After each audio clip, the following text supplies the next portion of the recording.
Praise the lord. యేసు క్రీస్తు వారి పరిశుద్ధమైన నామంలో మీ అందరికీ వందనాల శుభాలు తెలియపరుస్తున్నానండి. హెబ్రీయులకు రాసిన పత్రిక 10వ అధ్యాయం 35వ వచనం. కాబట్టి ధైర్యమును విడిచిపెట్టకుడి, దానికి ప్రతిఫలముగా గొప్ప బహుమానము కలుగును అని దేవుని వాక్యం సెలవిస్తుందండి.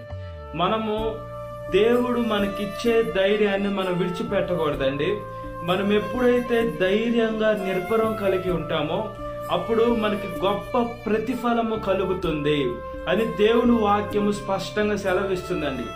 దేవుడు మాట అవునంటే అవునుగా ఉంది, కాదంటే కాదుగా ఉంది. బైబుల్ గ్రంథంలో మనం చూసుకున్నప్పుడు అనేక మంది భక్తులు ఏం చేశారంటే కష్టమైన నష్టమైన దేవుడు చెప్పిన ప్రతి ఒక్క మాట చేశారండి. ఆ మాట చేసిన ఒక ఆయన నోవాహు గారు. బైబుల్లో ఏమని ఉంటుందంటే నోవాహు గారి గురించి ఆది కాండంలో చదివేటప్పుడు యావత్తు చేశారు అని ఉంటుందండి. అంటే దేవుడు చెప్పిన చిన్న పిన్ను కూడా ఆయన మర్చిపోవాలి. దేవుడు చెప్పిన ప్రతి ఒక్క మాట చేశారు. కాబట్టి ఆయన కుటుంబము, ఆయన కుమారులు, వాళ్ళందరూ ఆ జంతువులతో పాటు ఆ గొప్ప 40 రోజులు ఉదయము సాయంకాలం ఉండేటువంటి ఆ వర్షం నుంచి ఆ ఓడలో తప్పించుకున్నారు. దేవుడు ఏ చెక్క వాడమన్నాడు, ఎన్ని మూరల పొడుగు, ఎన్ని అంతస్తులు, ఇవన్నీ దేవుడు ఏ కొలతలైతే చెప్పారో అవంతా ఏ చెక్కతో చేయాలి అని దేవుడు చెప్పిన ప్రతి ఒక్క మాట నోవాహు గారు విన్నారండి. ఇప్పుడు మనకి దేవుడు ఒకవేళ ఏమన్నా చెప్తే మనం ఏమంటామంటే, దేవా దానికాడికి ఇదే బాగుంటుంది, దానికాడికి ఇదే మంచిదని మనము దేవుడికే సలహాలు ఇచ్చే బిడ్డలుగా ఉంటాం. అయితే నోవాహు గారికి అలా కాదండి. దేవుడు చెప్పాడు, ఆయన తల ఉంచుకొని ఆయన పని చేస్తూ వెళ్ళిపోయాడు. మనము కూడా అలానే ఉండాలా, మనం ధైర్యంగా ఉండాలా, మనకి ప్రతిఫలము దొరుకుతుంది అని దేవుని వాక్యం సెలవిస్తుంది. ఈ లోకంలో మనము మనుషులకి సహాయం చేస్తే ఆ మనుషులు మనకు ప్రతిఫలం ఇవ్వకపోవచ్చు, ఈ లోకంలో ఉన్నటువంటి వారు మనకు ప్రతిఫలం ఇవ్వకపోవచ్చు. కానీ మన యేసు క్రీస్తు వారికి మనం ఎప్పుడైతే ప్రార్థన చేస్తామో, మనం ఎప్పుడైతే మన జీవితాన్ని దేవుడికి సమర్పిస్తామో, మనం ఎప్పుడైతే మన జీవితం యావత్తు దేవుడి పాదాల ముందు పెడతామో అప్పుడు దేవుడు ఏం చేస్తారంటే ప్రతి ఒక్క కార్యక్రమం సఫలపరుస్తారండి. ప్రతి ఒక్క ఇబ్బంది నుంచి మనల్ని బయటికి తీసుకొని వస్తాడు. ప్రతి ఒక్క సమస్య నుంచి బయటికి తీసుకొని వస్తాడు. ప్రతి ఒక్క కష్టం నుంచి, ప్రతి ఒక్క నష్టం నుంచి దేవుడు బయటికి తీసుకొని వచ్చి మనకు ఒక మంచి అద్భుతమైన జీవితము ఇచ్చేటువంటి వారండి యేసు క్రీస్తు వారు. కాబట్టి మనం బైబిల్ గ్రంథంలో అనేక మందిని చూసుకోవచ్చండి. వాళ్ళు దేవుడి కోసం తెగించారు. నా దేవుడి కోసం నేను చనిపోయినా పర్వాలేదని తెగించారు. వాళ్ళ ప్రాణాలు కాపాడబడ్డాయి. ఇప్పుడు కూడా ఆ భక్తుల గురించి మనం మాట్లాడుకునేటువంటి గొప్ప కృపని దేవుడు మనకిస్తున్నాడు. బైబిల్ గ్రంథంలో చూసుకున్నప్పుడు అనేక మంది భక్తులు దేవుడు ఎంతగానో ప్రేమించారండి. మనము ప్రేమిస్తున్నామా? మనము దేవుడు మార్గంలో నడుస్తున్నామా? మనం దేవుడి చిత్తానుసారంగా మనం బ్రతుకుతున్నామా? మనము బ్రతికేది కాకుండా ఇతరుల్ని దేవుడు వాక్యానుసారంగా జీవించమని చెప్తున్నామా? మనకి దేవుడు ఒక బాధ్యతనిచ్చాడు. సర్వలోకానికి వెళ్ళి సర్వ సృష్టికి సువార్తని ప్రకటించమని దేవుడు మనకు బాధ్యతనిచ్చాడు. ఆ బాధ్యతని మనం సక్రమంగా నిర్వర్తించాలి. ఈ లోకంలో ఎన్ని అడ్డంకులు రాని, ఎన్ని శోధనలు రాని, ఎన్ని శ్రమలు రాని, ఏమైనా రాని మనం అవన్నీ ఎదుర్కొంటే మనకు గొప్ప ప్రతిఫలం కలుగుతుంది. సాతాను దండెత్తి మన మీదకు వచ్చిన, ఈ లోకంలో అధికారులు వచ్చిన, ఈ లోకంలో మన తల్లిదండ్రులు మనకు వ్యతిరేకమైన, మన రక్త సంబంధికులు, మన కన్న బిడ్డలు ఉండేటువంటి మన జత పని వారు ఎవరు మన మీదకు వచ్చినా కూడా మనకి ఏమి కాకుండా దేవుడు మనల్ని ఆశీర్వదిస్తాడు. ఎప్పుడు ఆశీర్వదిస్తాడంటే మనం మంచిగా జీవించాలా, దేవుడు వాక్యానుసారంగా జీవించాలా, దేవుడు చిత్తానుసారంగా జీవించాలా, దేవుడు ప్రణాళిక చొప్పున మనం ఎప్పుడైతే నడుస్తుంటామో అప్పుడు దేవుడు మనకు ఒక మంచి జీవితాన్ని ఇచ్చేటువంటి దేవుడు అండి యేసు క్రీస్తు వారు. కాబట్టి ఈ లోకంలో ధైర్యము చాలా ముఖ్య పాత్ర పోషిస్తుంది. ధైర్యం లేకుంటే ఈ లోకంలో మనం పిరికి వాళ్ళం అయిపోతాం. పిరికి ఆత్మ ఎవరిదంటే సాతాన్ ఆత్మ అండి. మన దేవుడు మనకి ధైర్యం కలిగిన దత్తపుత్ర ఆత్మనిచ్చాడు, పిరికి ఆత్మ ఇవ్వాల. మనం సేవించేది యేసు క్రీస్తు వారిని.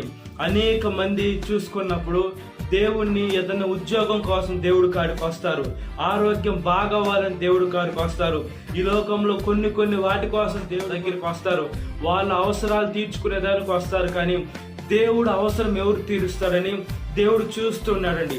దేవుడు అవసరం ఏం లేదండి. మనము ఎలా దేవుని తెలుసుకున్నామో మనం సాక్ష్య బిడ్డలుగా ఇతరులకు దేవుడి వాక్యం చెప్తే ఒక ఆత్మ కాకుండా ఒక ఆత్మ మారుతుందని దేవుని ఆశ, పరలోక రాజ్యానికి తీసుకొని రావాలని దేవుని ఆశ, దేవుడితో యుగ యుగాలు ప్రతి ఒక్క మానవాళి జీవించాలని దేవుడు ఆశపడుతున్నాడు. మనకి బాధ్యతనిచ్చాడు. ఈ లోకంలో మనకి మంచి కాళ్ళు, మంచి చేతులు, మంచి కళ్ళు, అంత మంచి అవయవాలు, ఆరోగ్యంతో కూడిన శరీరాన్ని ఇచ్చాడు. మనం దేవునికి ఎంతో ఉపయోగపడుతున్నాం. ఇప్పుడు సేవకులను చూసుకుంటే ఏమీ చేతులు లేనటువంటి వారు, కాళ్ళు లేనటువంటి వారు మొండెంతో కూడా సేవ చేస్తున్నారండి. మనము విదేశాల్లో చూసుకుంటే నిక్ అనే ఒక దైవ సేవకుడు, మనము బైబిల్ గ్రంథంలో దేవుడు భక్తులు అనేక మంది ప్రాణాలు కూడా విడిచిపెట్టేదానికి సిద్ధపడ్డారు. మన దేవుడు మనల్ని ప్రాణాలు విడిచిపెట్టమంటంలా మనం దేవుడు సేవ చేయమంటున్నాడు. అయితే ఇప్పుడు పరిస్థితి ఎలా ఉందంటే సేవ చేస్తే చావుతో సమానంగా ఉంది. అయినా మనం పర్వాలేదు, ఈ లోకంలో మనం ప్రాణం కాపాడుకుంటే పరలోకంలో కోల్పోతాం.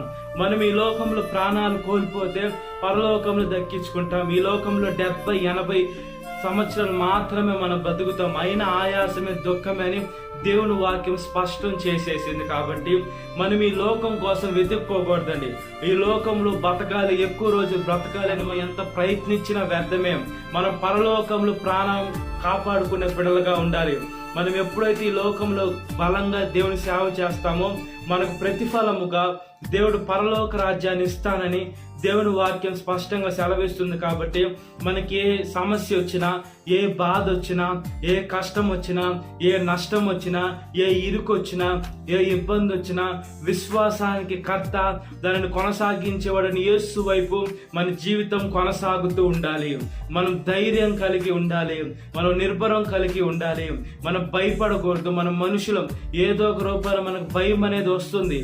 ఆ భయం వచ్చినా కూడా ఆ భయాన్ని ఎదుర్కొనే దాని శక్తిని ఎవరిస్తారంటే దేవుడే ఇస్తాడు. ఆ భయాన్ని జయించే శక్తిని ఎవరిస్తారంటే దేవుడే ఇస్తాడు. ఆ భయం పైన అధికారం ఎవరిస్తారంటే, అధికారం అంటే జయించే శక్తి, అధికారాన్ని ఎవరిస్తారంటే దేవుడే ఇస్తాడు. అన్ని దేవుడి దగ్గర నుంచే మనం పొందుకుంటాం. కాబట్టి అవన్నీ మనం ఎప్పుడైతే కలిగి ఉంటామో అప్పుడు దేవుడు మనకి గొప్ప ప్రతిఫలం ఇస్తాడు. కాబట్టి మనం దేవుని వాక్యానుసారంగా, ఆయన చిత్తానుసారంగా, ఆయన ప్రణాళిక చొప్పున ఈ లోకంలో బ్రతుకున్నట్లుగా ప్రార్థన.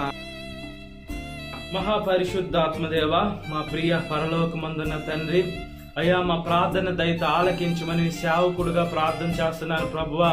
అయ్యా మేము ధైర్యం విడిచిపెట్టుకున్నా ఉంటే గొప్పగా మాకు ప్రతిఫలాన్ని ఇచ్చేటువంటి దేవా, మా బాధలు, కష్టాలు, ఇబ్బందులు తీసివేసేటువంటి దేవా, మా ఇరుకులు, మా శ్రమలన్నీ చూస్తున్న దేవా, ఆదుకుంటున్న నాయన, ఆదరిస్తున్న నాయన, రక్షిస్తున్న నాయన, బ్లెస్ చేస్తున్న నాయన. అయ్యా ప్రతి ఒక్క సమస్యలు తీసివేయండి ప్రభువా, ప్రతి ఒక్క బాధలు, కష్టాలు తీసివేయండి నాయన. మేము భయపడకుండా దేవా, అయ్యా మీలో ధైర్యంగా ఉండే శక్తిని దయచేయండి అయ్యా. మీరు మాకు పిరికాత్మ ఇవ్వలేదు నాయన, ధైర్యం కలిగిన మీ ఆత్మ ఇచ్చారు దేవా. అయ్యా మీ వాక్యానుసారంగా మేము ఈ లోకంలో బ్రతికితే మేము ఆశీర్వదింపబడతాం. దాన్ని బట్టి మీకు స్తోత్రం చెల్లిస్తున్నాం. ప్రతి ఒక్క యవనస్తుని, యవనస్తురాలను కాపాడండి ప్రభువా. యవన వయసులో కాడి మోట నరునికి మేలు నాయన, అది మోపినవాడు యెహోవాయన. కాబట్టి మీరు మాకు ఒక బలమైన కాడినిచ్చారు. మీ సేవా కాడిని మేము మోసే శక్తిని దయచేయండి అయ్యా. చనిపోయిన వారి గురించి అది కాదు నాయన, వాళ్ళు బంధువర్గ, రక్త సంబంధికులు, శ్రేయభిలాషులను కొలిక్సిని కాపాడండి ప్రభువా. చనిపోయిన వారు తిరిగి రాని లోకానికి వెళ్ళిపోయారయ్యా. మేము ఎప్పుడైతే మీ బిడ్డలుగా చనిపోతామో అప్పుడు మళ్ళీ తిరిగి లేపబడతాం. సహాయం దయచిన, గాయం రేపేది మీరేం, గాయం కట్టమని అడుగుచున్నాం. ఈ రోజు పెళ్లి రోజు జరుపుకునేటువంటి వారిని కాపాడండి అయ్యా. అయ్యా పెళ్లి రోజును ఆస్వాదించండి అయ్యా.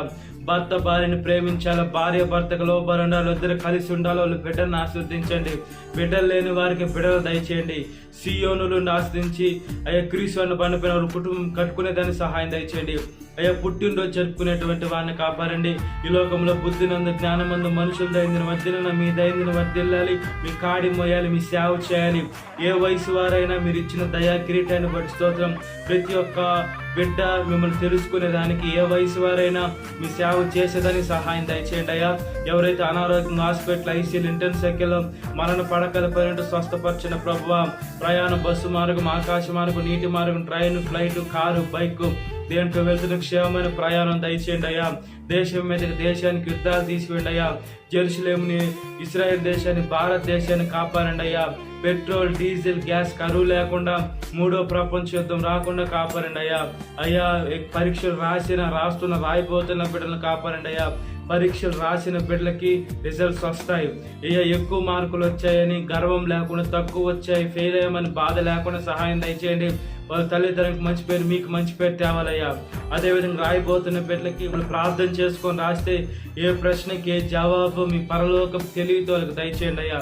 పశువుల్ని, పక్షుల్ని, మనుషుల్ని, జంతువుల్ని, జీవరాశిని, సృష్టిని, లోకాన్ని కాపాడండి అయ్యా. మనుషులు ఏదేదో చేసి మిమ్మల్ని బాధ పెట్టకుండా సహాయం దయచేయండి అయ్యా. ప్రతి ఒక్క నాలుక మిమ్మల్ని స్తుతించి, ప్రతి ఒక్క మోకాలు నా యేసు క్రీస్తు వారి నామంలో వంగాలని ప్రాధాయపడుతున్నామయ్యా. సాతాను శోధన ప్రతి ఒక్క బిడ్డని విడుదల దయచేయండి. ఈ వాక్యం వింటున్న ప్రతి ఒక్క బిడ్డని పేరు పేరున జ్ఞాపకం చేసుకోండి. ఈ దినకాలపు దేవుని నింపమని నజరేయుడైన యేసు క్రీస్తు వారి పరిశుద్ధమైన నామంలో మిక్కిలి వినయంతో అడుగుచున్నాను మా పరలోకమందున్న తండ్రి, ఆమేన్. Praise the Lord. God bless you. Have a great day.